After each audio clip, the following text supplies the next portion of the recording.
this evening. First, a strong stance on voting rights.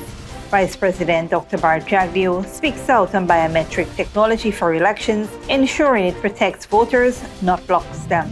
Plus, an early morning armed robbery in Stevedore housing scheme has police on high alert. We'll bring you the details as officers investigate the suspect's getaway. Also, the government confirms plans to seek parliamentary approval for the $100,000 one-time cash grant. Find out what it means for the economy and who qualifies, including overseas residents. And securing pensions. New anti-fraud features are coming to pension books as the government cracks down on counterfeit scams, making sure seniors get their benefits safely. Finally, in the US, a surprise post-election rate cut by the Federal Reserve. How inflation concerns factored into the polls and what this could mean for the economy. These stories and more coming up on tonight's Headline News Update.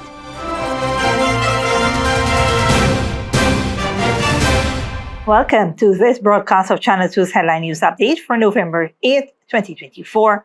I am Bibi Bacchus. Thank you for joining us. First up, General Secretary of the People's Progressive Party, Dr. Bart Jagdeo, emphasized that while the government supports using biometric systems to enhance election transparency, such technology should not be used to disenfranchise Guyanese voters. At his weekly press conference on Thursday, Dr. Jagdeo warned that biometric requirements could be misused to create voters' barriers on Elections Day. He highlighted that any biometric measures should strictly serve to increase credibility in the electoral process, not to obstruct voters. He assured that if the Guyana Elections Commission decides to adopt biometrics technology, the government will allocate the necessary funds to support it, reaffirming its commitment to free and fair elections. While recalling the attempted interference by the opposition during the 2020 elections, Dr. Jagdeo pointed to recent amendments to the Representation of the People's Act, which include severe penalties for election tampering to ensure that future elections reflect the people's will. In other news, police are investigating an armed robbery at Stevedore housing scheme, where a couple was ambushed and robbed of valuables worth $350,000 earlier today. Dale Jarvis has more details.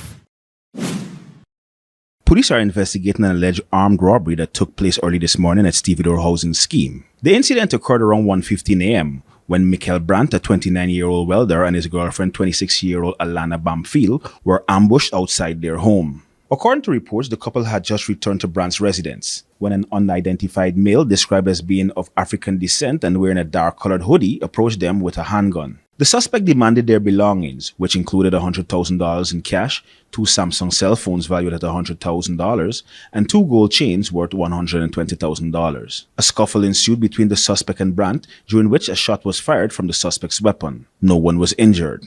However, the robber then fled the scene in an unknown direction. Police have processed the scene, finding a live 9mm round of ammunition and a pair of black sneakers. Investigations into the robbery are ongoing. Reporting for Headline News Update, Dale Jarvis.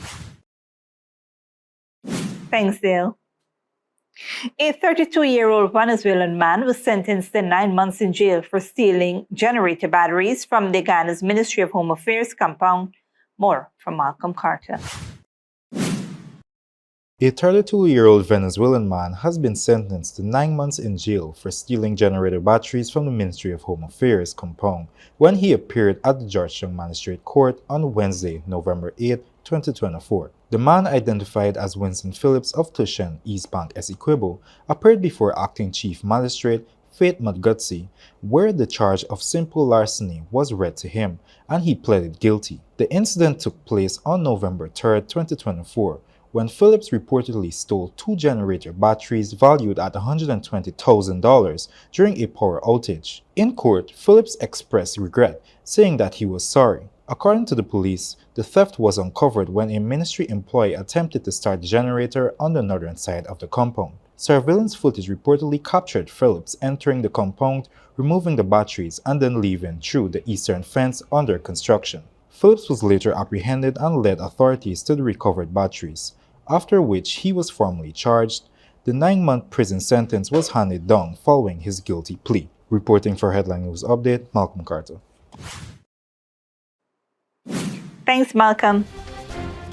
Stick around when we return. Contractor granted $200,000 bail after shooting friend, and the government will seek parliamentary approval for the $100,000 one-off cash grant distribution.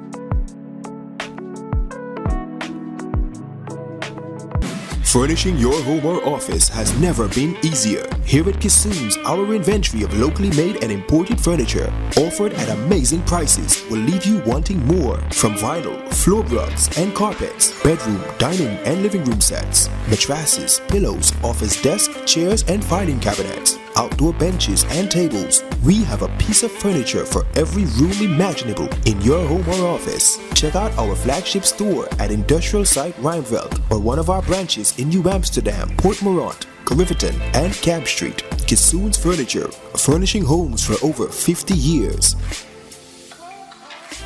Good girl forget things. What's the problem, Granny? I want money for borrow for those surgery. I was dancing and I fall and fracture my hip. If you need some quick money, you should check Lender's Jewelry and Pawn Shop. Lender's Jewelry and Pawn Shop, Lot 238 South Road Border, Georgetown. Get jewelry made to order in just 72 hours. We also accept vehicles. Lender's, best rates, longest payback period. Boys, I get through. Plus, I could dance again. Lender's Jewelry and Pawn Shop. Hello, my fellow TikToker followers. It's Credit, and today all we will be making Chinese noodles with peppies, chow mein, chicken fritters, and spice cake. For the noodles, all of these will be using peppies, black pepper, cashew, Chinese sauce, soy sauce, garlic sauce, paprika, Chinese seasoning, chow mein seasoning, five spice, and all-purpose seasoning. Next, this chicken that we marinate soak for all you don't know nothing with peppies, green seasoning, miracle seasoning, Pepper sauce, chicken seasoning, paprika, garlic powder, dark seasoning, black pepper, onion powder, and ginger powder, and document planting flour, and then this butter we make with this quick piece powder, and we boil in high. We serve with peppies, barbecue sauce. Raddy go into the supermarket and she papa buy up enough things. She feels she alone can cook, but she routine even wrong. He shaped like a guy in a map. Peppies has a wide range of ingredients available at supermarkets nationwide. Peppies, we put the pep back into your kitchen. Sneakily with a gift of sight from Modern Optical Services. Let our professional team examine and prescribe what's best for your eyes. Our smiles make fashionable faces. See us for a full line of optical services, including brand name and prescription eyewear.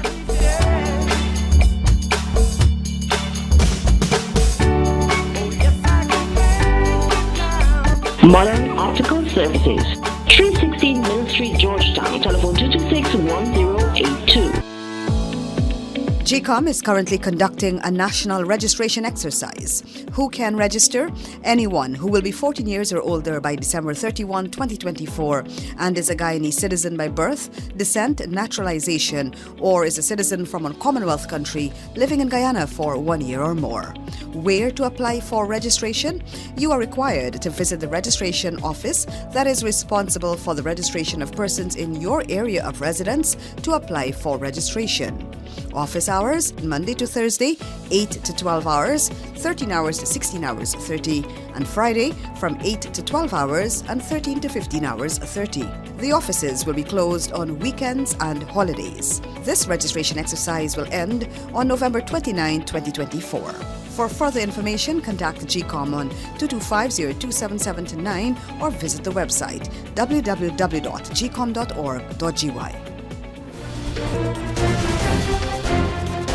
Welcome back.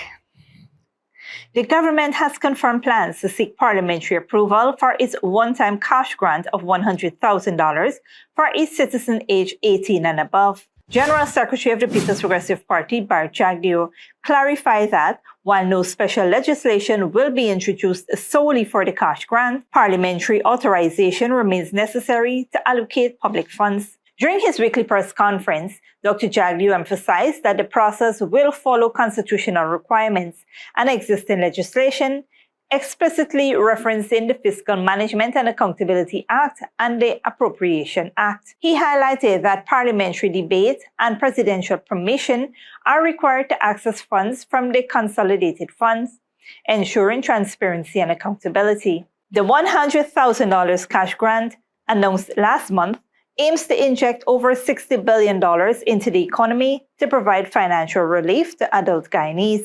Guyanese residing abroad are also eligible, provided they meet specific criteria, including registering in Guyana with a valid ID. Dr. Jagdeo noted that while some opposition voices initially criticized the inclusion of overseas Guyanese, they have since softened their stance.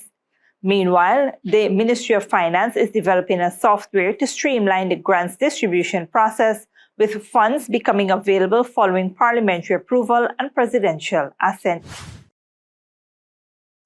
A contractor was granted $200,000 bail after being charged with shooting his friend, which he argued in court was an accident. Malcolm Carter has further details. Daniel Spellin, a 37-year-old contractor from Houston, East Bank, Demerara, was released on $200,000 bail after being charged with shooting his friend, Curring Saul, on October 31, 2024. Spellin appeared before Acting Chief Magistrate Faith Matgutsi in Georgetown Magistrates Court, where he pleaded not guilty to discharging a firearm with intent to cause harm. The incident occurred while Spellin and Saul were socializing at Freeman Street, East Lependance, Georgetown. According to police, Saul asked Spellin if the gun he was handling was loaded. Spellin responded that it was not, but shortly afterwards, the firearm discharged, injuring Saul's leg. Saul was treated to Georgetown Public Hospital and discharged on November 3rd. Spellin was later arrested and claimed the gun accidentally discharged when it fell. Despite prosecution objections, the court granted bail, requiring Spellin to report to East Lependance Police Station. His next court appearance is set for November 22, 2024. Reporting for Headline News Update, Malcolm Carter. Thanks, Malcolm. The government is taking steps to enhance the security of pension books issued by the Ministry of Human Services and Social Security to prevent fraudulent activities such as duplication and the production of counterfeit copies. This comes amid growing concerns over the increasing use of fake pension books to encash funds illegally. Vice President Dr. Bar Jagdeo highlighted the seriousness of the issue, stressing that it deprives pensioners of their rightful funds. He expressed concerns that if fraudsters draw down money from a pensioner's book, the legitimate pensioner would be left without payment. The police are actively investigating the matter, with Dr. Jagdeo urging swift action against offenders. To address the issue, the Ministry of Finance is exploring new security features for the pension books, including embossing and the additional anti-counterfeiting measures. These changes are intended to make it difficult for fraudsters to duplicate the books. The updated pension book will also reflect an increase in the old age pension from $36,000 to $41,000 per month, which will be factored into the new design. In September, the Ministry of Human Services clarified that unauthorized pension books lack official security features and colors. Dr. Jagdeo said anyone found guilty of producing or using fake books will face severe legal consequences. Don't go away after the break. Demonstrations in Mozambique, anger in Maputo over last month's disputed elections, and Biden pledges peaceful transition, dodges ironies in U.S. election defeat. Good girl forget things. What's the problem, Granny? I want money for borrow for do a surgery. I was dancing and I fall and fracture my hip. If you need some quick money, you should check Lender's Jewelry and Pawn Shop. Lender's Jewelry and Pawn Shop, Lot 238 South Road, Border, Georgetown. Get jewelry made to order in just 72 hours. We also accept vehicles. Lenders, best rates, longest payback period. Boys, I get through. Plus, I could dance again. Lender's Jewelry and Pawn Shop. Furnishing your home or office has never been easier. Here at Kissoon's, our inventory of locally made and imported furniture, offered at amazing prices, will leave you wanting more. From vinyl, floor rugs and carpets, bedroom, dining and living room sets, mattresses, pillows, office desk, chairs and filing cabinets. outdoor benches and tables. We have a piece of furniture for every room imaginable in your home or office. Check out our flagship store at Industrial Site Rijnveld or one of our branches in New Amsterdam, Port Morant, Riverton, and Camp Street. Kissoon's Furniture, furnishing homes for over 50 years. Hello, my fellow TikToker followers. He is Credit, and today all we will be making Chinese noodles with peppies, chow mein, chicken fritters, and spice cake. For the noodles, all of these will be using peppies, black pepper, cashew, Chinese sauce, soy sauce, garlic sauce, paprika, Chinese seasoning, chow mein seasoning, five spice, and all-purpose seasoning. Next, this chicken that we marinate soak for all you don't know nothing with peppies, green seasoning, miracle seasoning, Pepper sauce, chicken seasoning, paprika, garlic powder, dark seasoning, black pepper, onion powder, and ginger powder, and document plantain flour, and then this butter we make with this quick piece powder, and we boil in high. We serve with peppies, barbecue sauce. Radical went to the supermarket and she papa buy up enough things. She feels she alone can cook, but she routine even wrong. He shaped like a guy in a map. Peppies has a wide range of ingredients available at supermarkets nationwide. Peppies, we put the pep back into your kitchen. The Guyana Elections Commission GECOM is currently conducting a national registration exercise. Who can register? Anyone who will be 14 years or older by December 31st, 2024 and is a Guyanese citizen by birth, descent, naturalization, or is a citizen from a Commonwealth country living in Guyana for 1 year or more. How to apply for registration? You must visit the GECOM registration office that is responsible for the registration of persons from your area of residence to apply for registration or name change or correction. You must be in possession of the following source documents as might be relevant: original birth certificate or valid Guyana passport for new registration, original marriage certificate and original birth certificate in the case of a name change by way of marriage, original deed poll and original birth certificate in the case of a name change by deed poll, original naturalization certificate and original birth certificate in the case of naturalization. This registration exercise will end on November 29th, 2024. For further information, please contact GECOM on the following hotline numbers: 225-027729, 226-6557, 223-9650, or visit the GECOM website at www.gecom.org.gy.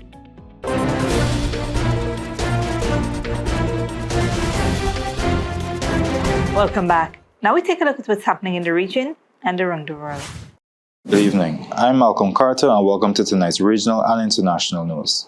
The Cabinet of Antigua and Barbuda has sought Scotland's Yard assistance to investigate the death of members of Parliament, Assad Michael and two young women, which have caused national concern. Michael, an independent lawmaker, was found dead in his home on Monday. Attorney General Stuart Roy Benjamin contacted the police for updates, who have since questioned several individuals. The investigation also includes the case of 16-year-old Jennifer Bridge, found dead in June with her son left alone nearby, and 15-year-old Shazia James, whose body was found on a beach in August. Authorities hope Scotland's Yard expertise will aid in solving these cases. Internationally, the U.S. Federal Reserve has cut interest rates by 1/4 of a point just 2 days after the presidential election. Polls show that high inflation was a major factor in voters backing Donald Trump. Al Jazeera's Rosalind Jordan reports. Inflation in the United States, 2.1%. Unemployment, 4.1%. Risk of a recession in the next year, down to 15% according to some economists. All good news, said President Joe Biden on Thursday. I know people are still hurting, but things are changing rapidly. Together, we've changed America for the better. Problem is, many U.S. voters struggling to cover the bills didn't believe Biden. Right now, it's just the economy.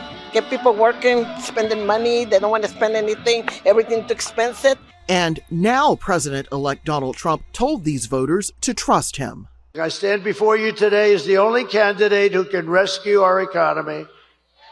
And I mean from obliteration and restore it to strength, prosperity, and greatness. Against this backdrop, The Federal Reserve cut interest rates for a second time this year. Chair Jerome Powell told reporters the central bank is still trying to right-size the economy after several years of pandemic-related inflation, supply chain shortages, and surging housing prices. The election will have no effects on our policy decisions. After today's move, we're down 75 basis points, and we're asking ourselves, is that where we need to be? You know that we're trying to steer between the risk of moving too quickly and perhaps undermining our progress on inflation, or moving too slowly and allowing the labor market to weaken too much. We're trying to be on a middle path. But Powell also said he knows the big picture isn't resonating with many Americans, such as this man. Yes, I voted for Trump so that the economy would grow more and so that we would have a better country. Thank you very much. Wow. But the voters' expectations could be put on hold. Trump has promised to end the central bank's independence. If he asked you to leave, would you go? No. Do you think that legally you're not required to leave? No. A power struggle over the Fed could ignite a new round of economic instability in the U.S. and around the world. Not what anyone wants. Rosalind Jordan, Al Jazeera, Washington. A smiling U.S. President Joe Biden has pledged to ensure a peaceful transition of power on January 20th, when former President and now President-elect Donald Trump is due to be inaugurated as the country's 47th head of state. Al Jazeera's Kimberly Halkett reports. Urging Americans to accept the results of the 2024 presidential election, U.S. President Joe Biden praised his Vice President Kamala Harris for her historic run for the White House. She ran an inspiring campaign, and everyone got to see something that I learned early on to respect so much, her character. And unlike his predecessor, now President-elect Donald Trump, who refused to accept defeat in 2020, Biden underscored his own commitment to transferring power peacefully. I'll fulfill my oath, and I will honor the Constitution. On January 20th, we'll have a peaceful transfer of power here in America. Speaking from the White House Rose Garden, Biden reassured nervous Americans and Democratic Party members. He encouraged them to embrace unity under Trump. You can't love your country only when you win. You can't love your neighbor only when you agree. Biden also told supporters, despite his party's election loss, the ideals of the Democratic Party have not and should not be abandoned. Setbacks are unavoidable, but giving up is unforgivable. In the meantime, President-elect Donald Trump is already preparing to take office. There's much speculation about who may make up his transition team and his cabinet. No official announcements have been made, but there are already several members of Congress and other high-profile names under consideration. Kimberly Halkett, Al Jazeera, the White House.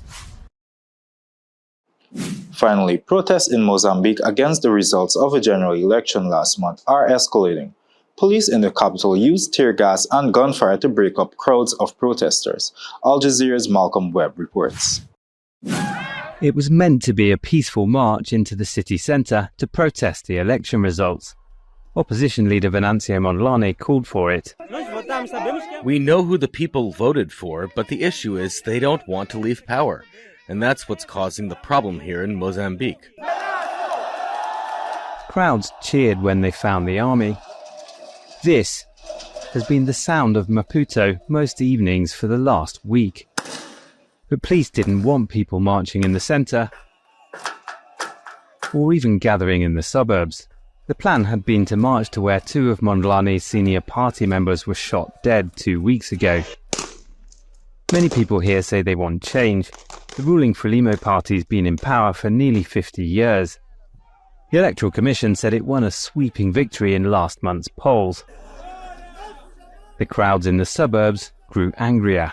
Police officers here armed with tear gas and rubber bullets are trying to tell this group of protesters to go away. Beyond them you can see plumes and smoke from burning roadblocks going back into this neighbourhood, and it's the same in low-income neighbourhoods all around the city. 2/3 of people live on less than $2 a day. For the last 10 years, the poorest have been getting poorer in spite of the vast natural resource wealth. Mondlane, who's in hiding, has united many young people in trying to do something about it. We removed the colonialists, but we're still enslaved. And we need to end this. It's the only way the demonstrations will stop. We need the truth of the elections. Otherwise, we'll still be protesting in Maputo. After weeks of protests and dozens of people killed, everyone's wondering how this will end. Malcolm Webb, Al Jazeera, Maputo, Mozambique. Thanks, Malcolm. This brings us to the end of the regional and global news coverage. Up next is the 3-day weather forecast.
And that's Safety V2 Headline News for this Friday evening.